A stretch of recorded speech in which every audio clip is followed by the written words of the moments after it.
topic I will be talking about today is quotas. I'm really thankful for the first presentation because it really made some ground for me to continue, and I will be more specific, and I will focus on the region of Central and Eastern Europe, the post-communist countries, as you can say, where I come from, being from Czech Republic, where I think we have this common attitude that there's very strong resistance against quotas. So I'll try to explain where this resistance comes from, and whether there are reasons to oppose quotas in such a manner that it happens in the region where I come from. Maybe to start, let me quote, I think it was an article in The Guardian, someone saying that there are two things that are typical for quotas. The first one is that they work perfectly. The second one is that nobody wants them. And unfortunately, the part of the world where I come from, really the people openly wanting quotas, there are not many of them, definitely not among the politicians, both women and men, unfortunately. Let me start with just a short historical background about the situation in the CEE region. You are probably well aware that we had this experience of 40 or 50 years of communist regimes in our part of the world, and then equality of women and men was part of the official discourse. This emancipation was used by the ruling party, so it was really kind of part of the official propaganda. It had some positive effects as well. At the time, in these countries, there was a very well-functioning system of public childcare that is being dismantled slowly in the years that came after the fall of communism. Women were granted full rights, including reproductive rights. So I'm definitely not saying that there were not positive things when I look back at the time of the communist regimes in Central and Eastern Europe. After the fall of the communist regimes in the 80s, beginning of the 90s, actually, the time of the transformation, which in many countries is a possibility or kind of window of opportunity where women can gain access to power. What happened in the CEE region was actually the women lost their power. The representation of women in politics, but also in other decision making, like banking and financial sector, dropped significantly after the free elections.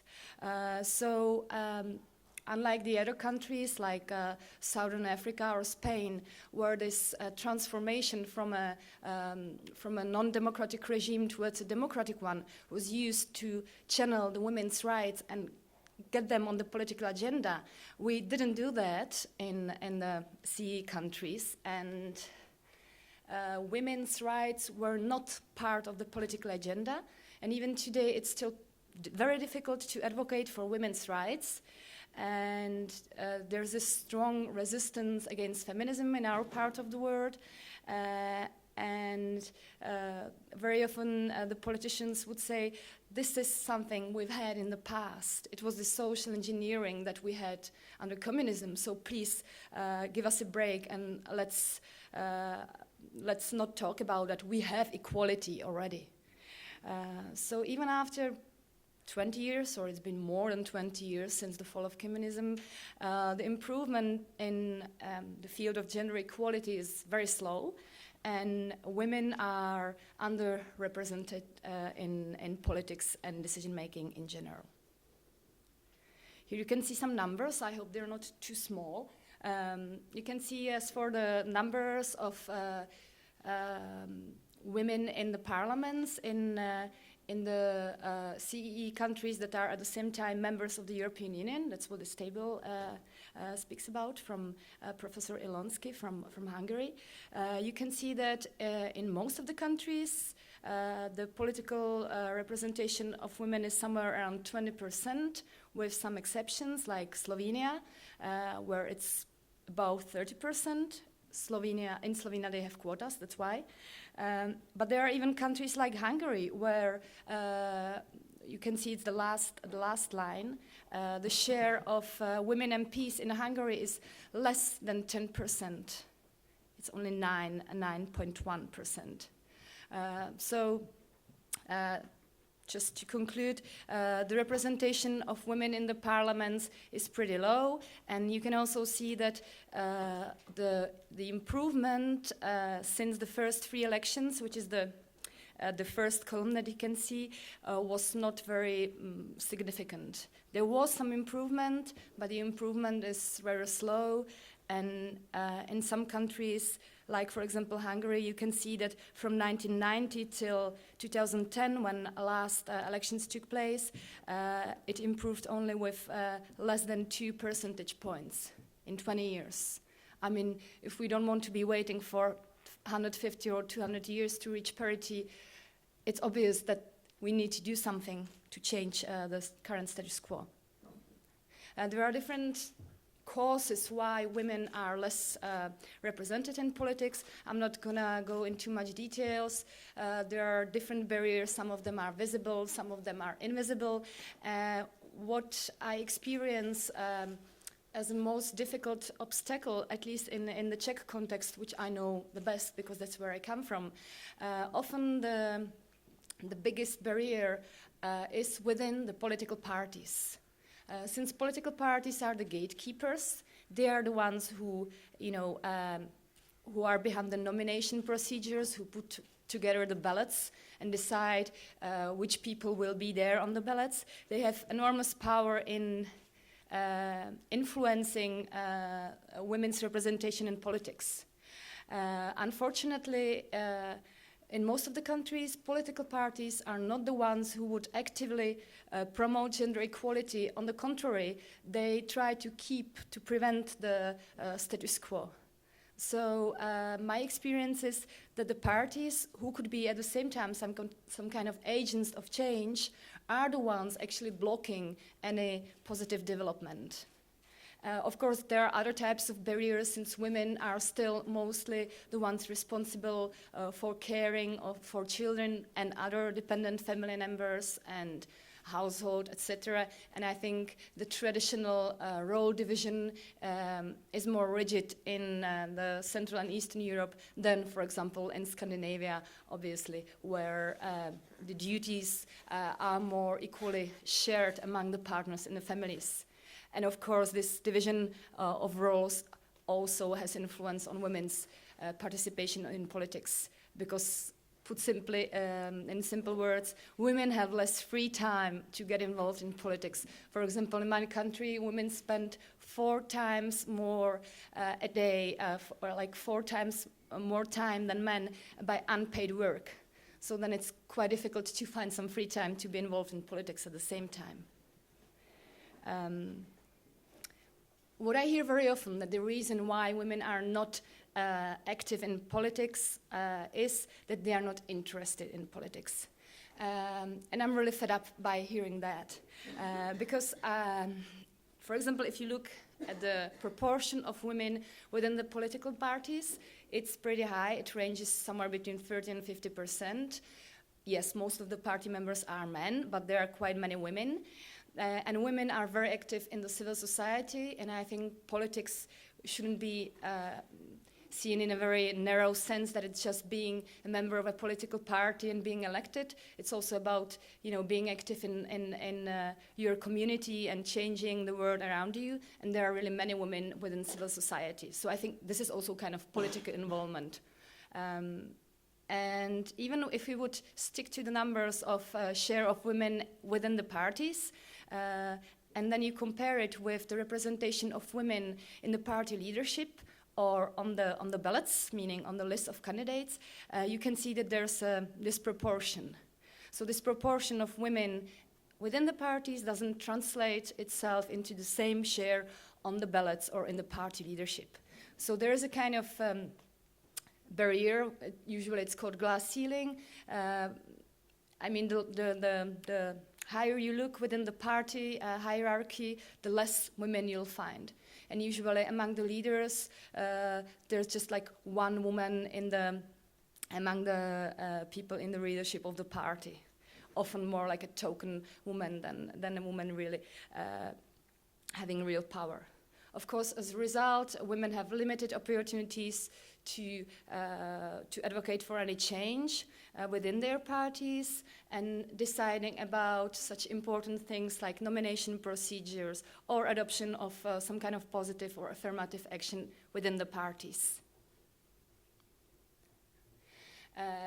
When I move back to quotas, which is the main topic of my speech here, there are several reasons which are political elites use in their discourse to say that quotas are unwanted. I think this resistance against quotas is really widely shared in the Central and Eastern Europe region among the political elites. And what you hear most often, that quotas are undemocratic, and that is kind of social engineering that we've known from the past, from the communist regimes. I think the reason is that the political elites do not really understand or have enough knowledge of how quotas really work in democratic political systems, and they're often not willing to discuss and debate, as we will today, I hope, and just base their attitudes on their ideology or beliefs without really having the information.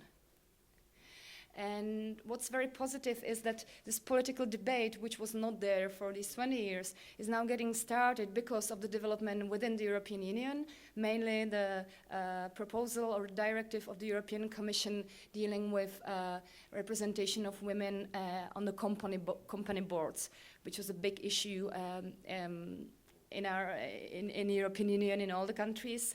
And thanks to that, there's more debate going on about quotas in general and also quotas in politics. What I'd like to stress here that, to my experience, the political elites tend to be even more conservative than the ordinary people. And both politicians from the left and right-wing parties are very conservative when it comes to not only quotas, but gender equality in general. And we had some opinion polls in Czech Republic where we were asking people what they think about quotas, and we were pretty surprised that almost 2/3 of the people actually answered that they are supporting quotas. So very often the politicians and also the media would say our societies are not ready for quotas, but I think it's more the political elites that are not ready, and there's no big problem among the people.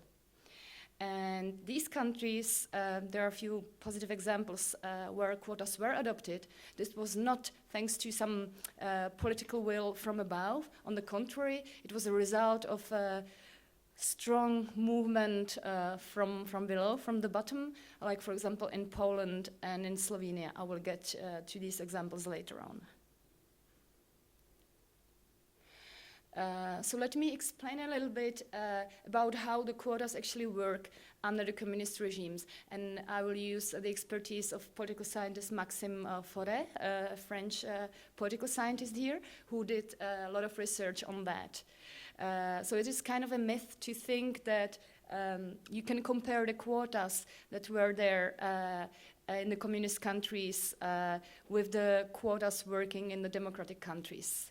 The quotas in the communist countries were introduced somewhere in the 60s.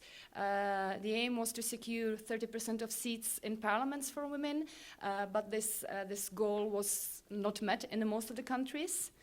And it's right to say that these quotas at that time are part of broader social engineering. But what it meant in reality, the quotas was more kind of a tool to pretend that women get access to power, while the real power was somewhere else. I mean, our parliaments were not democratic parliaments, and no real decisions were being taken there. The power laid mainly within the communist parties, the ruling parties. So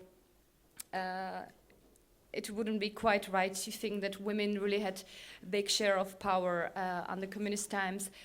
And the other level of the argument is, of course, that since the regimes were undemocratic, it's questionable anyway. Here it's interesting to see, this is a little map of Europe showing the use of quotas between 1975 and 1985. Again, I'm using the expertise of Maxime Fauré here. And you can see then that in most of the countries of the former Eastern Bloc, there were firm party quotas set up to 30%. And you can see that already at that time, in the democratic Western countries, there were quotas as well. At that time, it was more voluntary party quotas.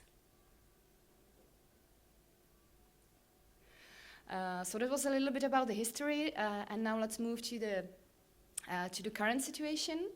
As for the Central and Eastern European countries, as far as I know, we have quotas in 8 countries. And there are 2 types of countries which adopted the quotas. First are the countries mainly in the Balkans, where the quotas were put in place also as a result of a pressure of international institutions after the military conflicts, as a part of a peace process and stabilization mechanism in these countries. So there you can see it's Serbia, Montenegro, Bosnia-Herzegovina, and also Kosovo. So as you already heard in the previous lecture, quotas are quite commonly used to stabilize the countries that went through some kind of military conflict. And the same you can see in the region of Eastern Europe.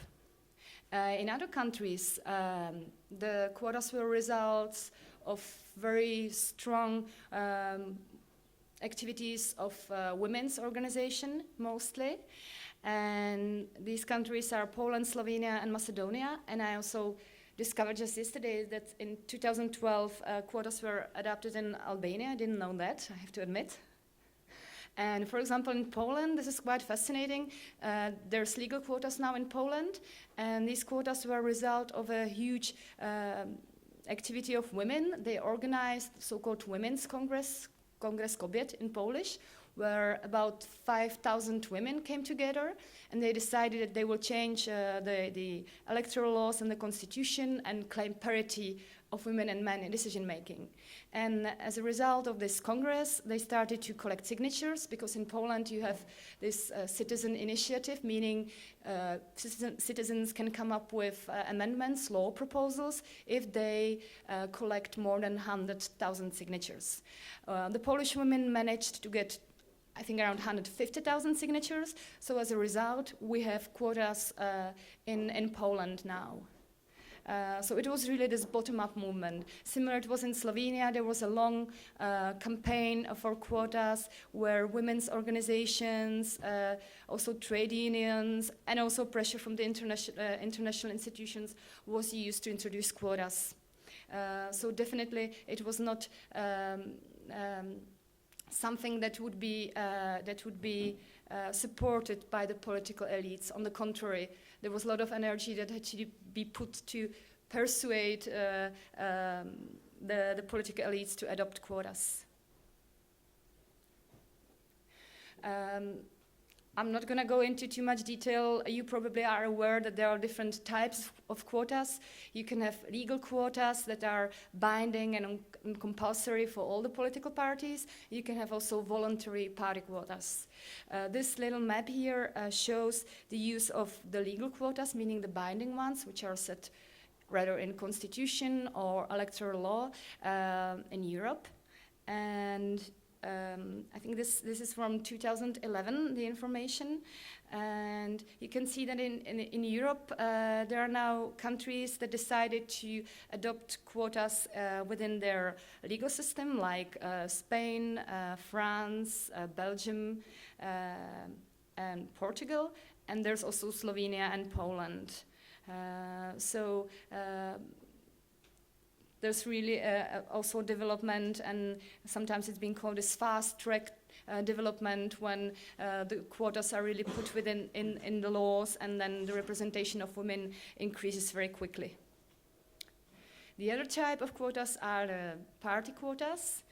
And unfortunately, while I think around the world it's pretty common and normal that parties have quotas, I think in Scandinavia almost all the parties have voluntary quotas, even like this zipper system saying that you should be on the list. There should be always like man, woman, man, woman. That's why it's called zipper. In South Africa, it's called zebra. Unfortunately, in the CE region, even the voluntary party quotas are still pretty rare. Usually they are used by the social democratic parties or the green parties. So the right-wing parties haven't adopted these quotas yet.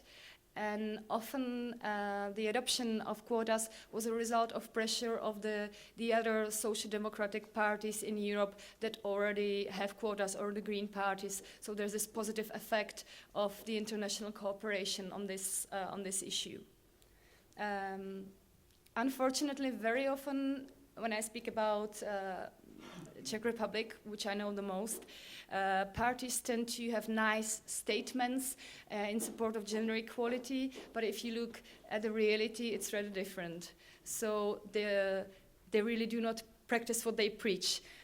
Social Democratic Party, one of the biggest parties in Czech Republic, has one of the lowest numbers of women in their leadership and also on the list. At the same time, you can read in their program that they promote equality of women and men in decision-making procedures, and then they want to be themselves the good example. Yeah, so there's really this gap between reality and the rhetorics.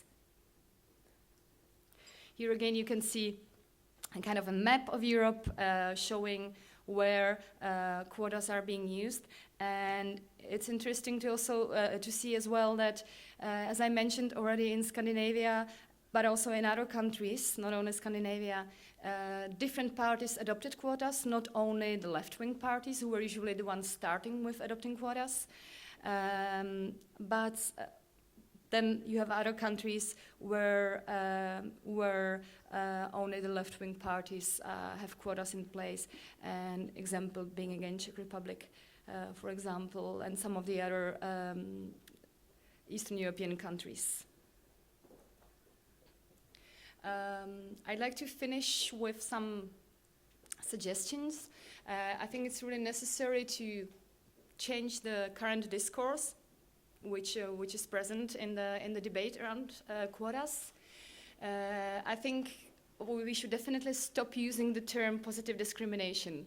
I'm hearing it still quite often, even though I think in the international anti-discrimination law, this is not common anymore. But just last week, I was a speaker on a seminar in Czech Parliament, and the name of the seminar was "Quotas as a Tool of Positive Discrimination." So I was trying to explain, please don't use this. This is not a term that's being used internationally anymore, since it indicates that quotas actually discriminate men, while in the reality they should remove some structural discrimination or disadvantage that women actually face in our societies. And it's better to use other words like positive measures, affirmative action. There are other possibilities. It's important to stress that quotas are a very democratic and efficient tool to reach parity of women and men in politics. So we shouldn't be afraid of using them. And I think that no modern democracy can do without women. And I kind of deny to discuss whether women should be in politics. I think we all agree that it's just common sense that women should be in politics, and we should try to debate about how to do that, how to increase their participation.